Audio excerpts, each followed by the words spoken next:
Joint అరిగిపోవడానికి కారణాలు inflammatory arthritis ఎవరికైతే ఉంటుందో వాళ్ళలో కూడా మోకాళ్ళ జాయింట్ అరగడం అనేది జరుగుతుంది. దీనికి వయసు మోకాల్లో ఉన్న కార్టిలేజ్ దాని థిక్నెస్ తగ్గిపోవడం వల్ల. Welcome to Dhatri health. నేను మీ స్వాతి చౌహాన్. ఈరోజు మనతో ఉన్నారు ఆర్థోపెడిక్ సర్జన్ డాక్టర్ హేమచంద్ గారు. హలో హలో అండి. యూజువల్గా నీ పెయిన్ అనేది చాలా కామన్ అయిపోయింది ఈ రోజుల్లో. అసలు నీ పెయిన్ దేనివల్ల వస్తుంది, దాని కాజెస్ ఏంటి? నీ పెయిన్ రావడానికి చాలా కారణాలు ఉన్నాయి. ఎందుకంటే ఏదైతే నీ జాయింట్ ఏదైతే ఉందో ఆ జాయింట్ చుట్టూతా బోల్డ్ అండ్ స్ట్రక్చర్స్ ఉన్నాయి. ఆ structures each of the structure బట్టి దేనికైతే దెబ్బ తగులుతుందో దానివల్ల మోకాలు అరౌండ్గా నొప్పి వచ్చే అవకాశాలు ఉంటాయి. సో దాంట్లో ప్రధానంగా చూస్తే కనుక ఇప్పుడు వచ్చే యంగ్ పేషెంట్స్లో కనుక ఒకవేళ నీ పెయిన్ వస్తే మోస్ట్ కామన్గా ఏంటి అంటే ట్రామా, ఏమైనా ఇంజురీ అవ్వడం వల్ల, కాలు బెనకడం జరగడం కానీ లేకపోతే ఎక్కడైనా యాక్సిడెంట్ అవ్వడం వల్ల కానీ దానివల్ల వచ్చే ఛాన్సెస్ కామన్. రెండోది ఏంటి అని అంటే ఎక్కువ శాతం కింద కూర్చోవడం, మఠం వేసుకొని కూర్చోవడం, మెట్లు ఎక్కడం దిగడం, ఇవి చేసే వాళ్ళకి, ఇంట్లో పనులు ఎక్కువ చేసుకునే వాళ్ళకి, కింద కూర్చోవడం ఎక్కువ చేసే వాళ్ళకి మోకాలు చిప్ప వెనకాల కార్టిలేజ్ అనగడం అనేది జరుగుతుంది. దాన్ని కాండ్రోమలేషియా పెటల్ అంటారు.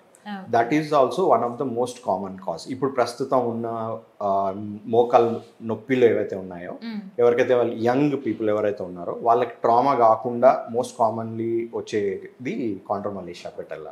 డాక్టర్ గారు, ఆస్టియోఆర్థరైటిస్ అంటే ఏంటి, అసలు డయాగ్నోసిస్ టెస్ట్ అండ్ ఇంకా దానికి ట్రీట్మెంట్ ఏమైనా? ఆస్టియోఆర్థరైటిస్ అంటే ఏదైనా జాయింట్ అరిగిపోవడం జరిగితే దాన్ని ఆస్టియోఆర్థరైటిస్ అంటారు. అయితే జాయింట్ అరిగిపోవడానికి కారణాలు చాలా ఉన్నాయి. దాన్ని బట్టి ఏ కారణం వల్ల అయితే అరగడం జరిగిందో దానికి సంబంధించిన డయాగ్నోస్టిక్ టెస్ట్లు అనేవి చేయాలి. అప్పుడు అది ఎంతవరకు దాని గురించి తెలుసుకోవడం, ఎందువల్ల అయితే ఆర్థరైటిస్ జరిగిందో అది తెలుసుకోవడానికి కుదురుతుంది అనమాట. కామన్గా మనకి ఆస్టియోఆర్థరైటిస్ ఎవరికి వస్తుందంటే ఏజ్డ్ వాళ్ళకి వస్తుంది. అది 50-55 తర్వాత మోకాల్ లోపల యూజువల్గా కామన్గా ఇక్కడ మనం నీ ఆస్టియోఆర్థరైటిస్ గురించి మాట్లాడితే కనుక మోకాల్లో ఉన్న కార్టిలేజ్ దాని థిక్నెస్ తగ్గిపోవడం వల్ల అరగడం జరుగుతుంది. దాన్ని ఆస్టియోఆర్థరైటిస్ అంటారు. ఒకవేళ ఏజ్ ప్రకారం కనుక అది జరిగితే దాన్ని డీజనరేటివ్ ఆస్టియోఆర్థరైటిస్ అంటారు. అది ఏజ్ పెరగడం వల్ల స్వతహాగా ఏజింగ్ ప్రాసెస్లో వస్తుంది. దానికి మెయిన్గా డయాగ్నోస్టిక్ టెస్ట్ అంటే ఎక్స్రేనే. మన ఎక్స్రేలు చూస్తే మనకి ఆస్టియోఆర్థరైటిస్ ఏ గ్రేడ్లో ఉంది, ఎంతవరకు ఉంది అనేది మనం దాంతో చెప్పడం జరుగుతుంది.